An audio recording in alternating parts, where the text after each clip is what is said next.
चलिए शुरुआत करते हैं आज की न्यूज़पेपर की। हम पहली न्यूज़ देखने वाले हैं दिल्ली पुलिस से रिलेटेड। और ओवरऑल यदि हम देखें ना तो पुलिस को आप किस नज़रिए से देखते हैं।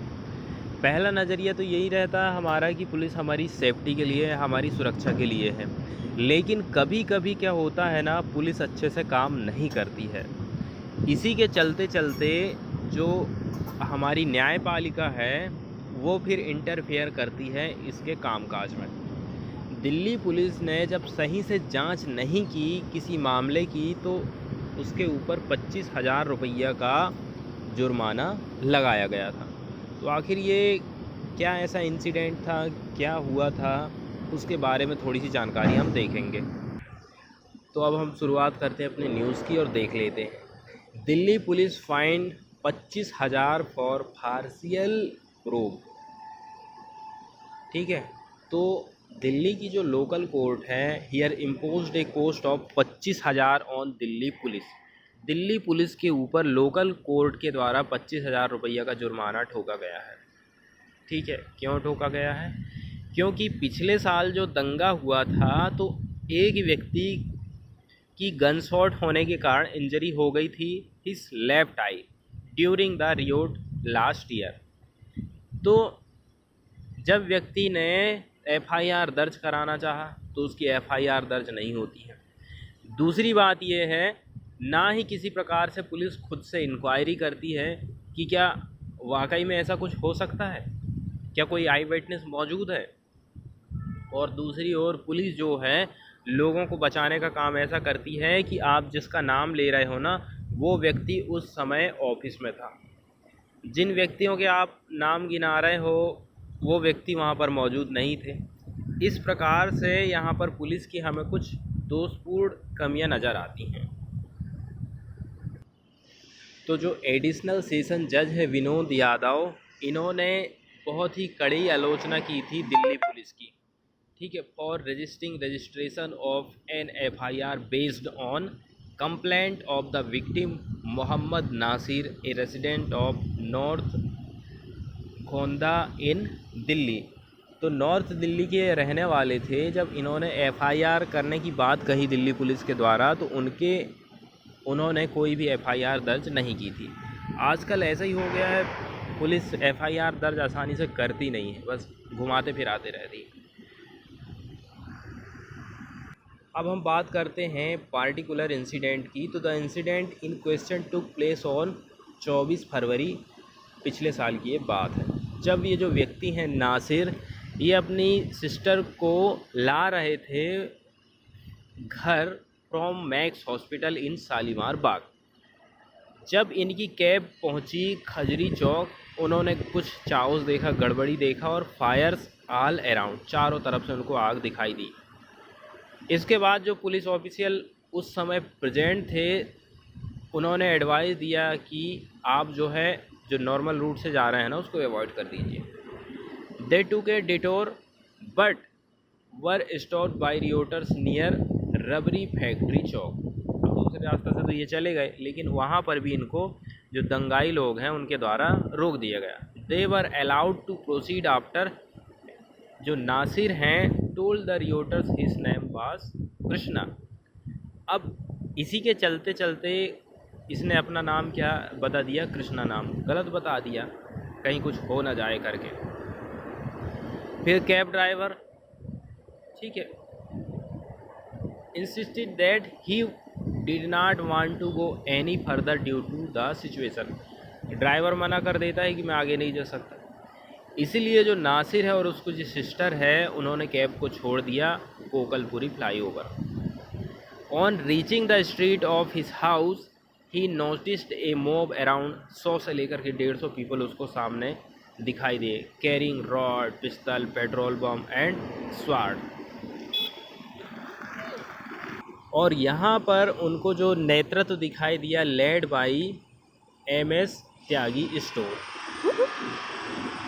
अब इसके बाद जो व्यक्ति हैं उन्होंने आरोप लगाया कि since he belong to a different community, अब चूँकि उनका धर्म अलग हो गया, Naresh Tyagi fired at him as a result of which he suffered gunshot injury in his left eye. अब गन शॉट किया गया त्यागी के द्वारा, तो इनकी जो लेफ़्ट आई है उसमें इंजरी आ गई थी। इसके बाद उनको गुरु तेग बहादुर हॉस्पिटल लेके जाया गया, जहां पर he was operated upon and subsequently discharge on 12 March 2020 को उनको डिस्चार्ज किया गया था। 19 मार्च 2020 को उन्होंने रिटन कंप्लेंट दिया to the Bhajanpura SHO in which he named Naresh Tyagi, Subhash Tyagi, Uttam Tyagi, सुशील नरेश गौर और भी जो उनके साथी थे ना, उनका भी उन्होंने नाम लिखा था उसमें। लेकिन पुलिस ने किसी भी प्रकार की FIR को रजिस्टर्ड नहीं किया गया। इसके बाद जो नासिर हैं वो अप्रोच किए ट्रायल कोर्ट ऑन 17 जुलाई 2020 को। तो इस प्रकार से आप देख सकते हैं कि पुलिस यदि आपकी शिकायत को नहीं सुनती, आपकी FIR को नहीं करती है, तो आपको कहाँ पर जाना है। जब ये ट्रायल कोर्ट गए उसके बाद इनकी FIR जो है लोड कर दी गई। ठीक है, इसमें ये बात सामने आती है कि केवल ये अकेले इंजर्ड नहीं हुए थे, इनके और भी कई सारे साथी इंजर्ड हुए थे, जिनको हॉस्पिटल लेके गया था उनकी फैमिली मेम्बर्स के द्वारा। पुलिस ने उनको हॉस्पिटल लेके नहीं गई। अब पुलिस की सुन लेते, पुलिस का क्या कहना है। However no evidence was found against them, कोई उनको सबूत ही नहीं मिला। Police said Naresh Tyagi and Uttam Tyagi were not present in Delhi at the time as they had gone to their native place for attending family function. वो तो अपने फैमिली फंक्शन को अटेंड करने के लिए गए थे। इसके अलावा सुशील का कहना है कि वो अपने ऑफिस की ड्यूटी में था। And nothing was stated about Naresh Gaur. इसके बाद वाली जो न्यूज़ है वो है सेडिशन के केस से रिलेटेड, जिसको हम कहते हैं धारा 124A, देशद्रोह या फिर राजद्रोह का कानून भी इसको कहा जाता है। ये कानून अंग्रेज़ों के ज़माने में लाया गया था ताकि हमारे जो इंडल रिवॉल्यूशन, जो भारतीय क्रांतिकारी थे ना, वो लोग अंग्रेज़ों के ख़िलाफ़ कोई आवाज़ को उठा ना सकें। इसी के चलते चलते इस एक्ट को लाया गया था। अब आजकल इसका यूज़ किया जा रहा है सरकार के द्वारा। जो भी व्यक्ति सरकार के ख़िलाफ़ बोलता है, सरकार की आलोचना कर देता है, तो सरकार उसके ऊपर 124A लगा देती है। अब इसमें कुछ ऐसे वर्ड ही हैं जिनका मिसयूज़ होता है। सबसे बड़ी बात इसमें यही हो जाती है कि क्लियरली इसमें जो वर्ड यूज़ किए गए हैं वो उनकी परिभाषा सही नहीं है, वो खुद आपको एकदम उलझन में डालने वाले हैं। इसी के चलते चलते सुप्रीम कोर्ट है जो है इस धारा को या फिर इस सेक्शन को ना फिर से रिव्यू करना चाहती है। और यदि हम इस केस के, इस देशद्रोह राजद्रोह के केस की हम बात करें, कैसे इनकी संख्या तेज़ी से बढ़ रही है, तो 2015 में आप देखो 30 केस रजिस्टर्ड किए गए थे। इसके बाद 2016 में ये बढ़कर के 35 हो जाते हैं, 2017 में 51 हो जाते हैं और 70 हो जाते हैं 2018 में, और 2019 का डेटा आप देखोगे तो 93 हो जाते हैं। अब नॉर्मली हमको पता है कि जो न्यूज़ चैनल रहते हैं वो सरकार की आलोचना करते रहते हैं, सरकार की बुराइयां दिखाते हैं, सरकार की कमियां दिखाते हैं। तो अब वो जो कमियां दिखा रहे हैं वो राजद्रोह नहीं होना चाहिए। यदि कोई व्यक्ति सरकार की कमी दिखा रहा है तभी तो सरकार में सुधार हो सकता है ना। और देशद्रोह या फिर राजद्रोह का कानून कब होता है, जब आप किसी को हिंसा के लिए उकसा देते हैं, सरकार के खिलाफ़ एकदम भड़काऊ भाषण दे देते हैं और हिंसा पर लोग उतारू हो जाते हैं, तब उसको देशद्रोह का कानून हम मानेंगे। अब केदारनाथ केस 1962 में क्या कहा गया है, इसमें ये बात करी गई थी कि यदि आप सरकार से असहमत हो किसी बात से या किसी विचार को लेकर के, without the excitement of feeling to incite public disorder, जिससे कि वायलेंस हो जाए, would not amount to disaffection under section 124A। ऐसी बात यहाँ पर बताई गई है। अब हम पार्टिकुलर बात कर लेते हैं कि आखिर इस देशद्रोह के कानून में आखिर कहा क्या गया है।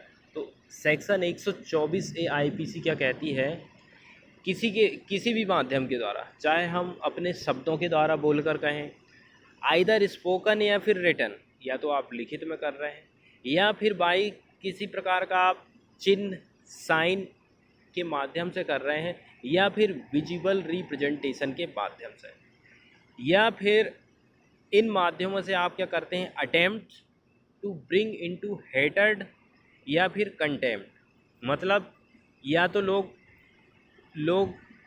के बीच में आप हेट फैला रहे हैं, घृणा फैला रहे हैं, या फिर कंटेम्प्ट करने का काम कर रहे हैं, या फिर एक्साइट कर रहे हैं और attempt to excite this specification towards the government established by the law in India.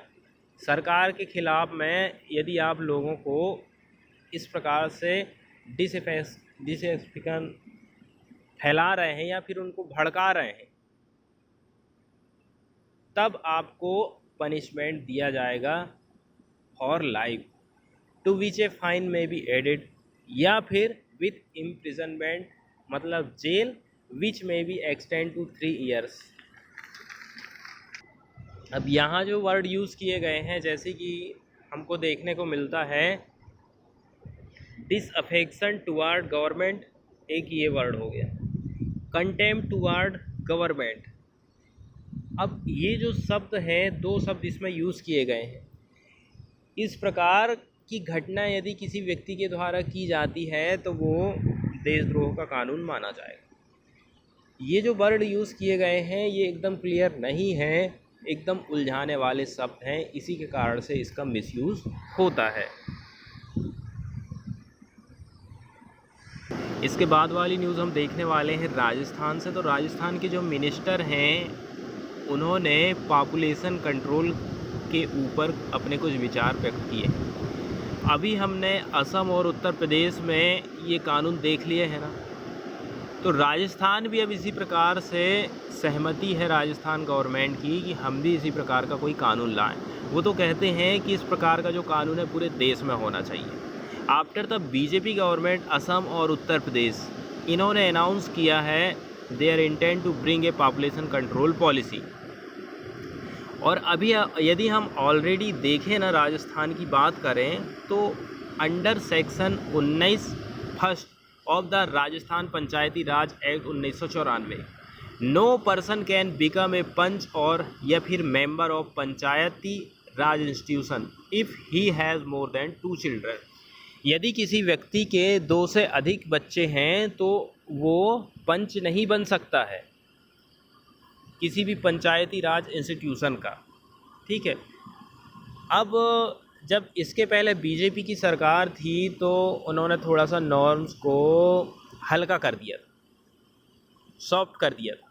Soft कैसे करा था, जैसे कि यदि किसी व्यक्ति का जो बच्चा है वो अपाहिज हो जाता है, ठीक है, डिफरेंटली एबल्ड पैदा हो जाता है, तो उनको इस चीज़ से छूट मिलेगी, ऐसा बीजेपी का कहना था।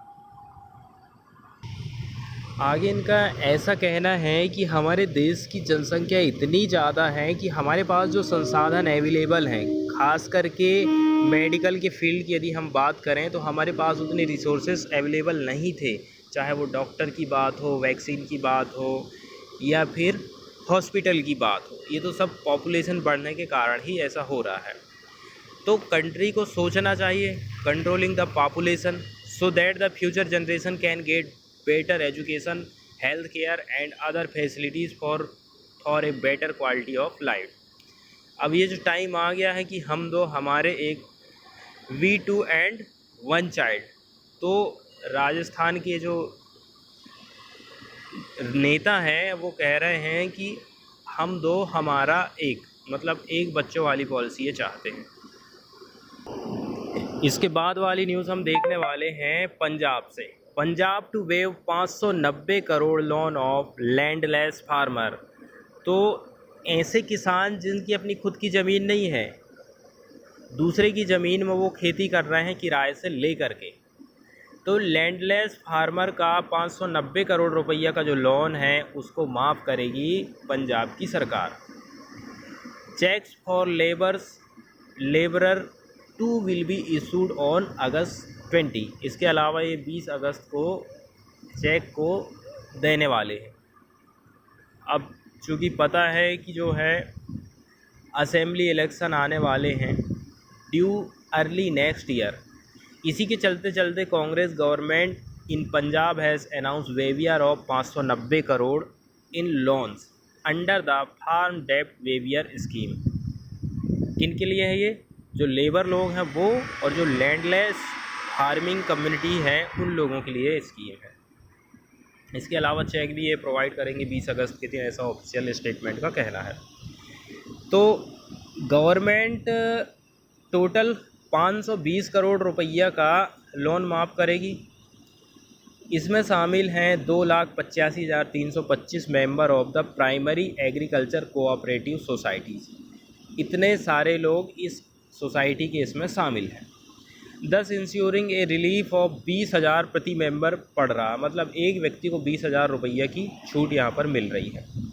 ऐसा एक स्टेटमेंट में कहा गया है चीफ मिनिस्टर अमरिंदर सिंह के माध्यम से। अब इन्होंने ये भी डायरेक्शन दिया है the finance and cooperation department को कि आप जो है प्रोसेस को स्टार्ट कर दीजिए for the implementation of the decision on the ground base पे आप ये काम चालू कर दीजिए, ऐसा इनका कहना है। अब जो भी व्यक्ति इसमें शामिल किए गए हैं PACS 2019 में, which would cover only the consumption loan of the member of the PACS। जो व्यक्ति PACS का मेंबर है उसी को इसका फ़ायदा मिलेगा। Advanced by the district central cooperative bank through the cooperative society हो, ऐसा स्टेटमेंट में कहा गया है। 2017 में यदि हम पंजाब कांग्रेस में चुनाव के वादे की बात करें तो 4,624 करोड़ रुपया माफ़ किए गए थे। इसमें शामिल थे 5.64 lakh farmer under the scheme. और ये स्कीम कौन सी है? स्कीम है चीफ मिनिस्टर्स फ्लैगशिप डेप्ट वेवियर स्कीम के अंतर्गत ये डाटा हम देख रहे हैं। अब यदि इसमें और चीज़ हम ऐड कर दें, loans of the SC and backward class category have been written off up to the amount 50,000 each. 2 category को 50,000 तक की इसमें छूट शामिल की गई है, जिसमें इंक्लूडिंग है waiver up to 58.39 crore of 6,405 इसमें बेनिफिशरीज शामिल हैं बाय द SC कोऑपरेशन, और 20.27 करोड़ रुपया की छूट है 1,225 बेनिफिशरीज इसमें शामिल हैं बाय द BC कोऑपरेशन, ऐसा स्टेटमेंट में कहा गया है। इसके बाद वाली जो न्यूज़ है हमारी वो है असम से। T worker get less than living wages. जितना उनको मिलना चाहिए उतना वेजेस, उतना वेतन, उतना पेमेंट, दैनिक मजदूरी उनको नहीं मिलता है। इस रिपोर्ट में ये कहा गया है असम में चाय के बागानों में जो मजदूर काम करते हैं। ये स्टडी सामने आई है ऑक्सफैम इंडिया के माध्यम से, एक confederation of 20 independent charitable organisation, जिसका हेडक्वार्टर है केन्या की कैपिटल नियारोबी में। तो एक तो ये शामिल थी इसमें, दूसरा शामिल था IIT बम्बे। इनका कहना है tea plantation worker in Assam get less than fourth of propose living wages of 884। तो जो 884 रुपया है इसका ये 1/4 ही प्राप्त कर पा रहे हैं। यदि इसके हम 4 टुकड़े कर दें तो उस 4 टुकड़े में से केवल इनको एक हिस्सा ही मिल पा रहा है दैनिक मजदूरी का, ऐसा इस रिपोर्ट में कहा गया है।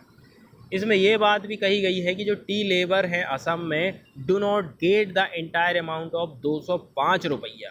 205 भी इनको डेली के हिसाब से नहीं मिल पाता है, जो कि इन्हेंस्ड है 167 रुपया से when the study was conducted as daily wages, which is lowest respect to the daily wages of 403 कहाँ पर है? केरल में।